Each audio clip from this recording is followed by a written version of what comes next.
Congressman Emmer, Whip Emmer, thank you for joining us today. You did both. I wanted to get it right.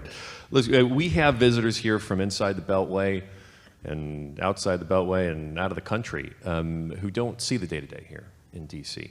So from your perspective, can you tell us what crypto looks like to Congress sitting in the whip seat? Well, it looks like different things to different people, but the good news is, since I started in 2015, as was mentioned, when I started in the first couple of years, Marco, there were probably a half a dozen people in the Senate and the House who even were thinking about crypto. I mean, the blockchain caucus was actually started by Jared Polis, who is the governor of Colorado, a Democrat, and Mick Mulvaney, of all people, a Republican. David Schweikert has been there since the beginning, but it started out just with this really small group, and I remember going to the meetings, really interesting people that would show up and tell us about what was happening in the industry. But it really didn't take off, in my mind, until 2021. In 2021, August, I want to say, early September, somewhere in there, there was an infrastructure bill. And the way that you know that your industry is actually becoming a value add is when the government actually identifies you for value.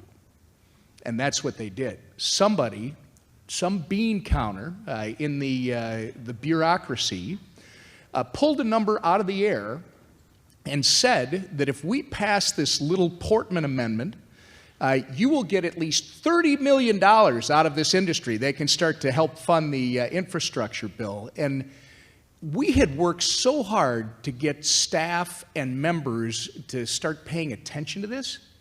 It wasn't until that amendment and people out here realized what it meant to their potential opportunities in business, that this grassroots group in the crypto community activated. And we had senators getting 30,000 touches in one day, you know, whether it was email or phone call or whatever contact it was. And let's just say that that was years of growth in just a short period of time. We weren't able, because of the late nature of how it all developed, to get that out. And we're going to have to work on that going forward. But it changed the playing field in Washington, D.C. You do have those that see the promise, understand that this country is built on principles of privacy and freedom and open markets. I would say Republicans and Democrats alike believe that, but you've got now a group that is so worried about the disruptive nature of crypto, what it does to the legacy financial system, for instance, that they're trying to stop it. These are central control people. They think they can stop this, which you can't. You need to allow it to evolve with the existing two-tier financial system banking system, so that we can bring our financial services industry into the 21st century. But you can't do it when you have bureaucracies that they're moving the goalposts. You don't even have a rule that has been promulgated by the SEC to tell you, here are the rules of the playing field, and good luck to you. We need to do that, and we need to do that soon. But the appetite is growing. I mean, you had Patrick McHenry here last night. He probably told you we've had some very, I think, consequential legislation that has passed out of the Financial Services Committee so far. Market structure bill, stable coins. We'll talk about it, I'm sure, the central bank digital currency stuff. But that should tell you all that there is a movement. Your voice is growing within Congress. We got a ways to go, but you've got some champions on the Senate side, and you've got a lot on the House side.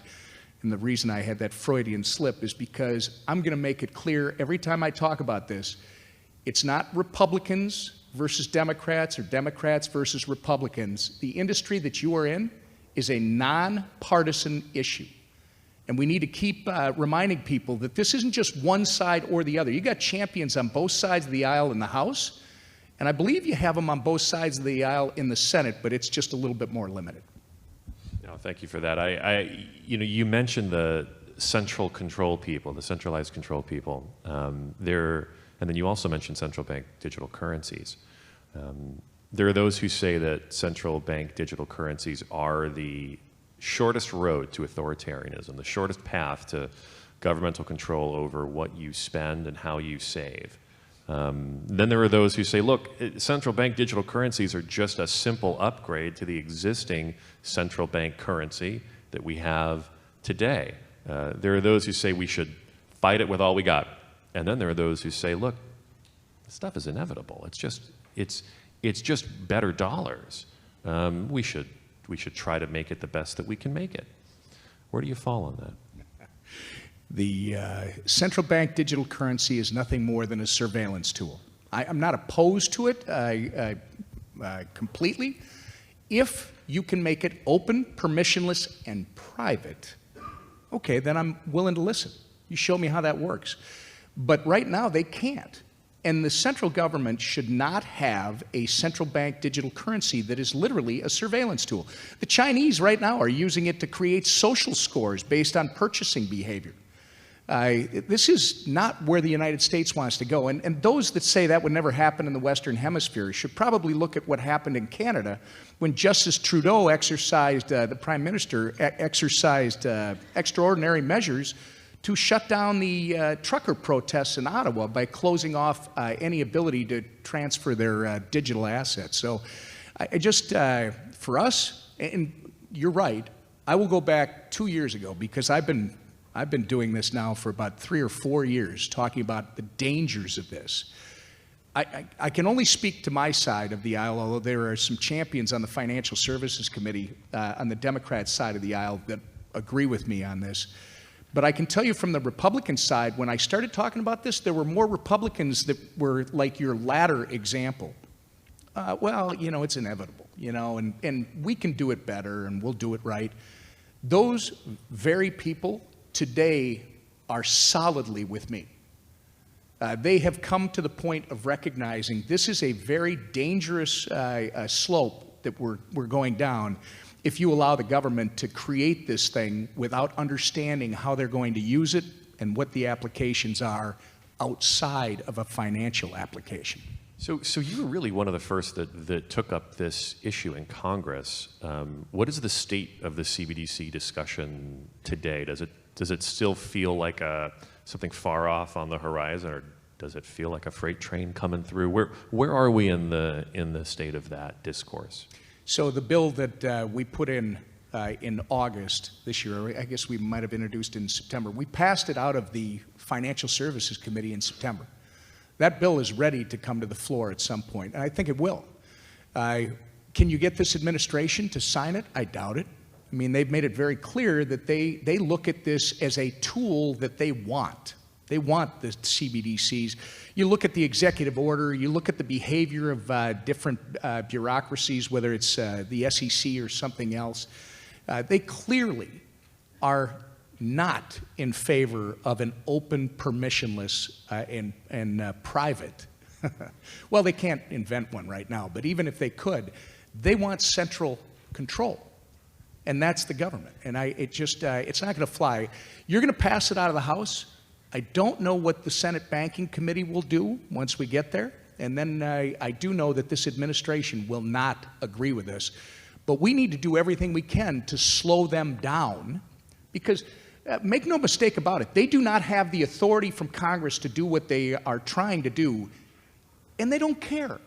They're still moving forward. They will try to give you mixed messages about, well, we don't think we need this congressional. They do.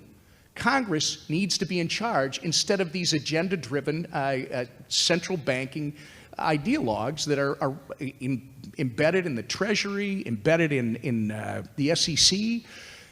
We have to be very vigilant and aggressive to make sure that we slow them down because you're going to have an election next fall, and it can be consequential on these issues.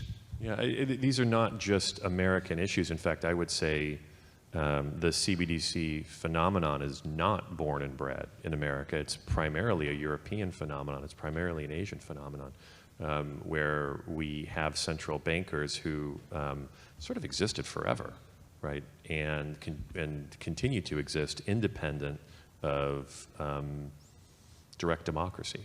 right? So we're seeing advances in central bank digital currency discussion outside of the U.S., and then it slowly starts to trickle down into the States, where it feels to me, at least, like a lot of these decisions are already sort of being made on a global scale somewhere else for us. Do you get that sense? Yes, but I also go back, because when you ask the question, I keep thinking of 2008. We have to think about how we got here. This is why the CBDC is absolutely the opposite of what created the crypto space and the digital asset space. Why do we have it? Why are all you here and involved and you see the promise of the future? It's because the central banking authorities, in concert with their central government authorities, mismanaged our financial system again, and we had the crash of 2008. And then, lo and behold, someone who's never been identified, might be you, Marco, for all I know, you could be Dr. Satoshi, puts out a white paper and starts this thing called Bitcoin. And again, from a 62-year-old guy that grew up with a punch radio where I punch the buttons, who still likes to feel a newspaper between his fingers. You know, this was not my, you wouldn't see me in this area, but as I watched and got involved in it, I recognized that at first these central bankers with their arrogance said, oh, look at these people. They're having fun playing with their video games and their funny money that's just like a Monopoly game. Over the next 4 or 5 years, it started to take hold. And their response was, uh-oh, we need to kill this thing. And so they started doing everything they could to put roadblocks up and try to snuff out the innovation. Well, you can't. It's coming. It's here already. So what did they do next? They eventually morphed into, oh, we need to swallow this all up. We need to be part of it. That's the fight that you and I are in right now. They think that they need to control this, and a central bank digital currency is completely the opposite of why this all started. We got to protect that. Moving on from central bank digital currencies, because I think we could talk about that all day. I don't have many opinions about it. Yesterday, this is somewhat topical. Yesterday, Deputy Secretary Adeyemo said to the people here in this very room, I think he was standing right there at the podium. He said, I want to get this right. To those who believe they are above the law, he said, we will find you and we will hold you accountable. To do this, he asked for new tools. He called them common sense tools. They called them common sense tools that would reform the Treasury rules since the Patriot Act. He asked for secondary sanctions, extraterritorial powers over stablecoin providers.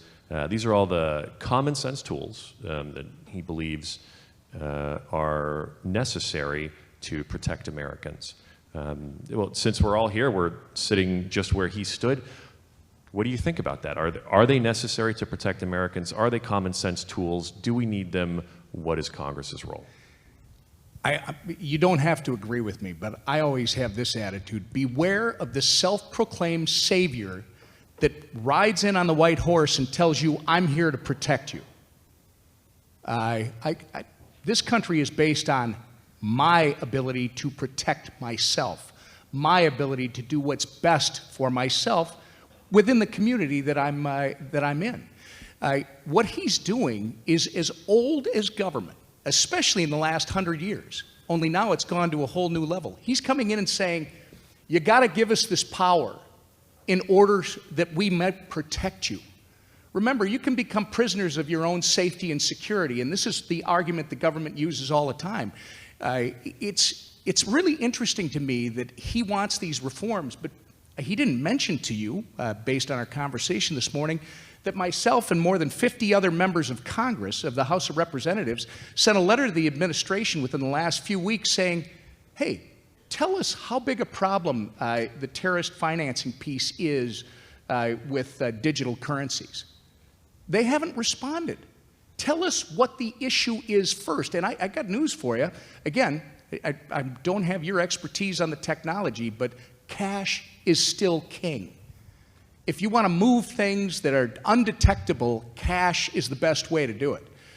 In this case, it's the same argument I was telling you that Elizabeth Warren tried to make when the Ukraine-Russian war started, when she said, oh, the Russian oligarchs are all going to be moving their assets. We need to know the identity of all these wallets. It just doesn't, it doesn't make any sense. Yeah, the wallet's private, as it should be, but if you're going to move assets, you're going to see that on the public blockchain. So, you know, they have ways of identifying in different ways, the authorities do, how that works. So before he comes in and says, and I'd beware of all these people because this is what they're trying to do. They want to swallow this all up into the surveillance security state that they've created. And we just can't let it happen. This is Congress's purview, not his. Other than that, I don't have an opinion on Mr. Adam. Congressman Emmer, thank you so much for sitting down with us today. I think we're all pleased to your support of the industry, your level-headed leadership in common sense times. It's kind of a terrifying word sometimes. Thank you very much. Thank you, Marco, and thank all of you.